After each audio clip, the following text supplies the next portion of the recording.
Well, is the health of your heart all in your mind? Well, yes and no. So animals that are cornered, if you think about it, what do? They have really two options. They can either attack or they can flee.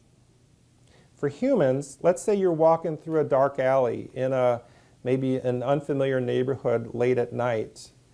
You may have that same process. It's called fight or flight. You're worried that there might be a mugger around the next corner. And so what are your options? Your option is to attack that mugger or is to run away. Well, your body prepares for that, because if that actually is the case that's happening, you want your body to prepare for battle. Your body is really doing two things. It's getting you ready for energy, so it increases your heart rate and your respirations, and it also starts forming a shield, so your muscles become more tense. A lot of other subtle changes will occur in your body. Your blood will get a little thicker. Your blood sugar will actually rise. All of these things are designed to either help you move as quickly as possible or to protect you in the case of battle. So all of these things are good, but most of the stress that we encounter is not literally a life or death fight or flight. It may be interpersonal stress, it may be job stress, it may be financial stress. None of those stressors require fight or flight, yet our bodies react in the same way, and it really just causes literally wear and tear on our hearts when that happens. The other piece of that equation are the effect that it has on your emotions. So the emotions that are especially impacted by stress are anxiety, depression, and anger. The health of your heart is all in your mind. And how about those emotions? The big ones, the ones that really affect your heart health, are depression, anger and hostility, and anxiety. So let's think about this now.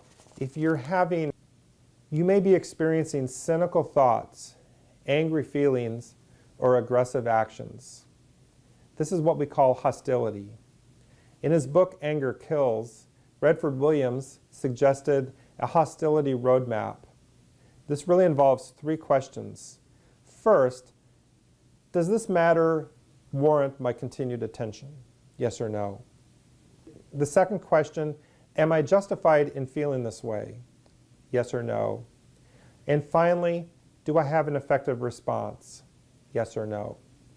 If your answer is yes to all three of those questions, then you really need to tackle the issue. You need to address it. You need to be assertive. But if your answer is no to any of those three, then what you need to do is practice relaxation exercises, okay? Because you're not going to be able to impact whatever it is that's causing that anger or hostility. Your body reacts to stress by releasing adrenaline or epinephrine. Stress is everywhere. Another way to protect yourself from chronic stress is to practice daily relaxation. Stress is a natural part of your life, so remember these simple tips. If you feel anxious, here are some things to consider.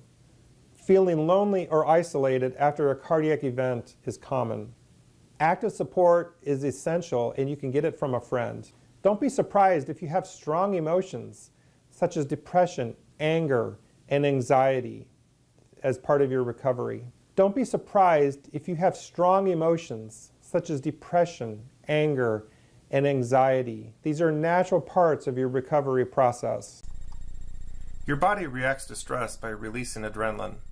This speeds up your heart, breathing, and raises your blood pressure. This is not a problem if you know how to deal with a stressful situation, or if the stress is not chronic. One way to reduce stress is to use positive self-talk. We talk all of the time to ourselves, so why not make that talk positive? Another way to protect yourself from the effects of chronic stress is to practice daily relaxation. Here's a simple relaxation exercise you can do every day. Sit in a comfortable position with your feet on the floor and your hands in your lap. Close your eyes and picture yourself in a comfortable place, such as lying on a beach, walking in the mountains, or floating in the clouds. Keep the scene in your mind. Breathe slowly and deeply. Inhale and exhale. Stay focused on your peaceful place. Continue to breathe slowly and deeply for 5 to 10 minutes.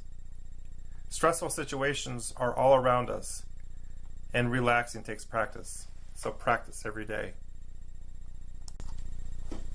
Stress is a part of life, so remember these simple tips. Use positive self-talk. Use emergency stress stoppers. Find pleasure, something that makes you feel good, and practice relaxation exercise every day. These things will help you deal with stress, so calm down, loosen up, slow down, and lighten up. You will feel a whole lot better. If you feel anxious, share your feelings with a friend or family member. Take time to relax. Find positive ways to deal with your anxiety. Don't abuse sleeping pills or alcohol. If you find that your anxiety is not decreasing, talk to your doctor. There may be a medication that can help. Depression that follows a cardiac event usually gets better in a few weeks. If you are so overwhelmed by feelings of sadness that you cannot get through the day, you might be depressed. Stress is everywhere. The key is figuring out how to deal with it. Here are some emergency stress stoppers you can deal with during these stressful situations. Count to 10 before you speak. Take 3 to 5 deep breaths. Walk away and say you'll handle it later. Go for a 2-minute walk, or refresh yourself. Smell a flower, hug a friend, or just smile. It's amazing how doing these little things can change your attitude.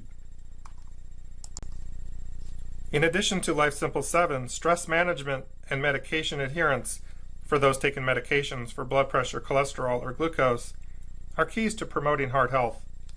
In both cases, behavior modification is a key element of complying with positive behaviors such as increasing physical activity, eating better, and taking medications, and avoid negative behaviors.